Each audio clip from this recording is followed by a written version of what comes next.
Joining the military was a calling. I says that, at the same time as a child, when I was starting to question my gender identity, it came into crystal clarity of what I wanted to do with my life, and that was join the Navy, be an officer in the Navy. My greatest challenge in transitioning back to civilian life was that I happened way too soon. I left the military because I accepted my gender identity. As much as I wanted to stay in the Navy and have command at sea and have the possibility of being a senior officer, see whether or not I would have been an admiral or a flag officer.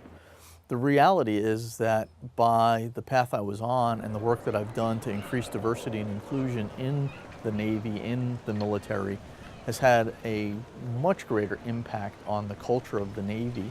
After leaving the military, I went to nursing school and became a nurse. And after being an emergency room nurse for 5 years, I went to law school.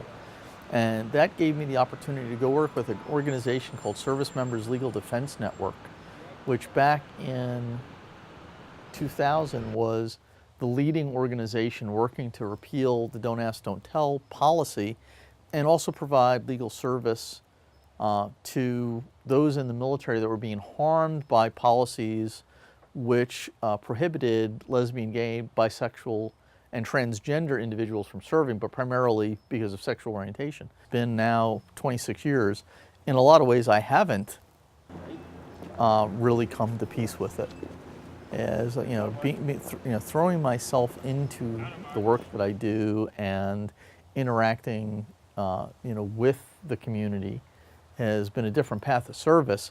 But in some ways, I still, even today, don't feel at home. I think the thing that really stood out the most was in talking with Paula about her childhood and the moment when she knew that she wanted to serve.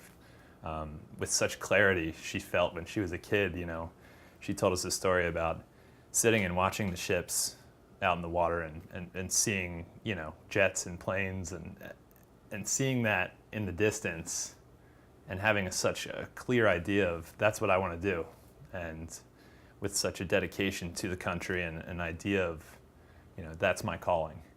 And I don't think everybody has that. So it's really inspirational to hear that.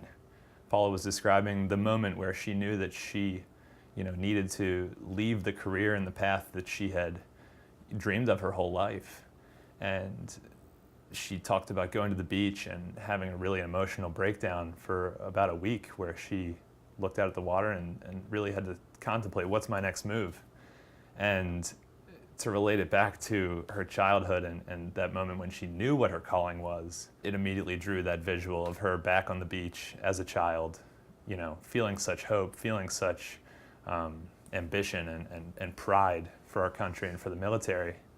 And the fact that it's come full circle and that she's able to do what she does now with that same pride and with that same perseverance, it's mind-blowing, it's inspiring.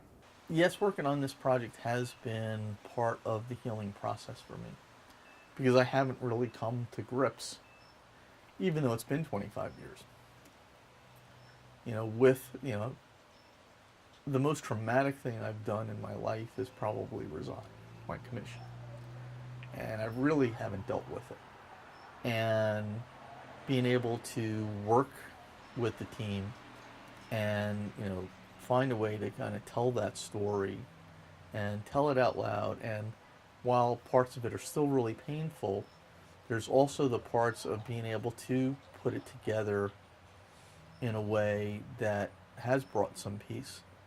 And by working on this project, it's touched on some of those elements for myself to be able to say that, hey, yeah, it really has been worth it.